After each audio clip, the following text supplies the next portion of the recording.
Cal, vamos parar e mostrar a primeira cena que você escolheu, que é exatamente, que traz muito dessa coisa que eu disse, assim, das coisas que são micro, dos objetos, do que absolutamente as pessoas às vezes não enxergam, não percebem e tal, que é a cena que você escolheu do acidente. Do acidente. Essa cena eu escolhi porque ela foi um momento muito especial durante a execução do filme. O filme, só contando um pouco a história dele, é um filme feito a partir de um poema que eu e Pablo fizemos sobre os nomes de cidades mineiras. A gente construiu um poema de 20 palavras, que são 20 nomes, ou 20 palavras não, 20 nomes de cidades mineiras. Uma delas chamava Espera Feliz. A princípio, no filme, a gente tinha uma ideia de relacionar esses nomes com a história dos nomes. Por que Espera Feliz chama Espera Feliz? Né? Por que Jacinto chama Jacinto? Por que Tombos chama-se Tombos? Né? Mas quando a gente chegou em Tombos, por exemplo, a primeira coisa, a gente começou a conversar com as pessoas e perguntando o porquê do nome da cidade. Porque tem uma cachoeira ali. Ou seja, nada de expressivo na resposta das pessoas sobre isso.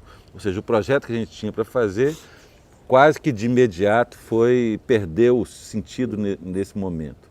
Então, o que aconteceu? A gente simplesmente tirou mudou radicalmente o conceito do filme. Isso no meio do processo? No meio do processo. Na primeira viagem, a gente já mudou radicalmente o processo.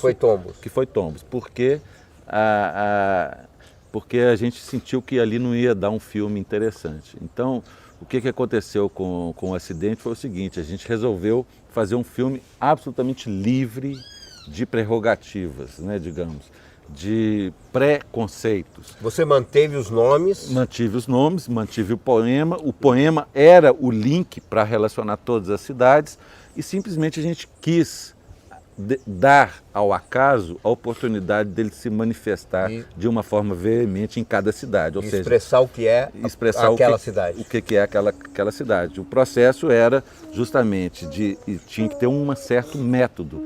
Chegar na cidade a tal hora, andar pela cidade para ver o que poderia acontecer. São as restrições que você se colocou.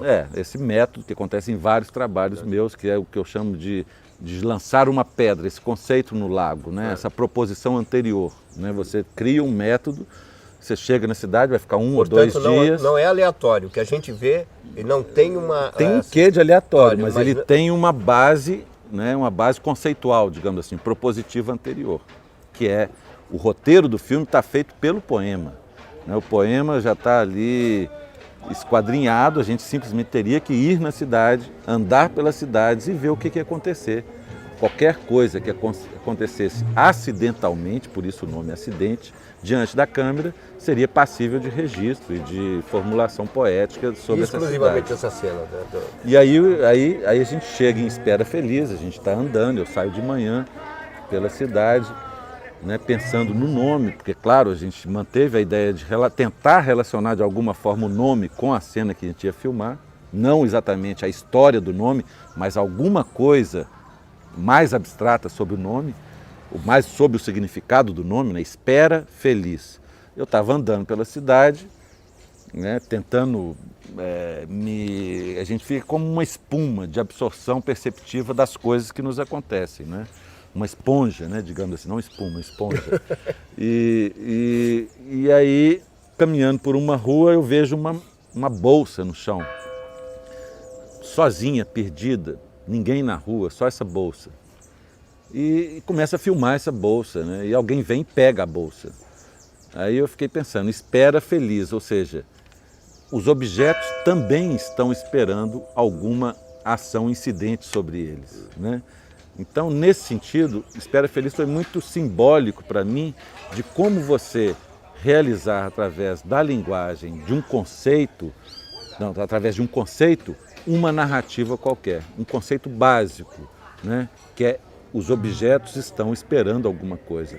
A partir dessa ideia que eu tive andando pela rua e vendo essa bolsa, eu diagramei, digamos assim, toda a nossa ação durante o dia nessa cidade, que seriam filmar objetos que estão esperando uma ação sobre ele. Então eu achei isso muito revelador para mim, de uma certa forma, nessa cidade, o que seria o processo do filme e de vários filmes que eu fiz depois, que foi um filme, na verdade, O Acidente, que eu sentia a maior liberdade do fazer. Justamente, até hoje? Porque justamente não tinha o que filmar, não tinha um roteiro, não tinha uma... A gente simplesmente estava ali para ver o que ia acontecer. Isso é uma coisa muito libertária. É o que eu às vezes fico pensando o que é o andarilho. Eu vou andar por aí e ver o que vai acontecer na minha vida. Essas manifestações, essas expressões suas de vida, quando você se despreende das coisas, de alguns parâmetros, conceitos, preconceitos e valores da sua vida, para ver o que vai acontecer na sua vida, é muito importante. E nesse filme aconteceu isso. Na arte é fundamental que isso aconteça.